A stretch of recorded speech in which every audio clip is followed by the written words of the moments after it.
Hello mga sasibels, pag bumili ka nitong bag na to from Forgetso, mayroon ka ng kasamang eyeglass. Ayan, ito yung lagayan na. So, lagayan pa lang, napakaganda niya. So, siya lang tingnan. So, this is how it looks like. Ayan, ang ganda.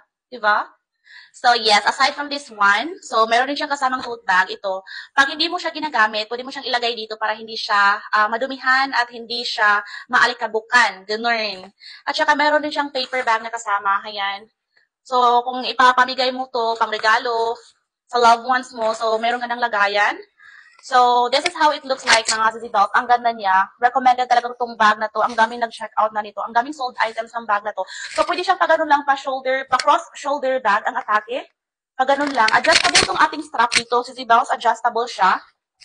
Ayan. So, pwede siyang pahabain. Pwede siyang paiklihin. So, ito. At napaka-smooth lang yung adjust niya dito. So, hindi ka na mahihirapan pa. Ayan. Sobrang smooth lang niyang i-adjust. Ayan. So, yan. Pwede ding pakili-kili bag. Pag ganun lang ang atake natin dito. Pwedeng pa sling bag. Ayan.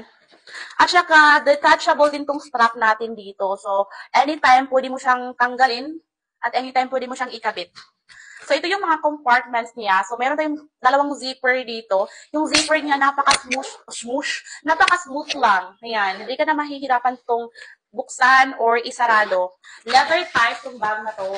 At napakatibay in fairness. Sa personal, napakaganda at napakatibay niya.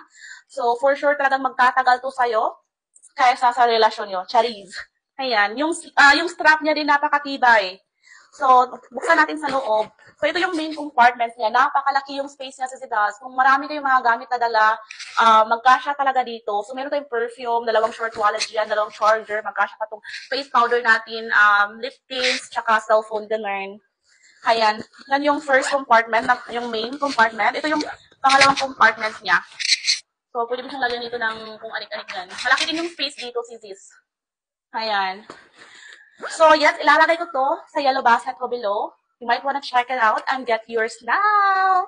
So, yes, hindi ka talaga magsisisi nito. It's really worth its price. Yun yung masasabi ko talaga based on my experience nung dumating to sa akin kanina. So, masasabi ko talaga hindi ako magsisisi sa bag na to.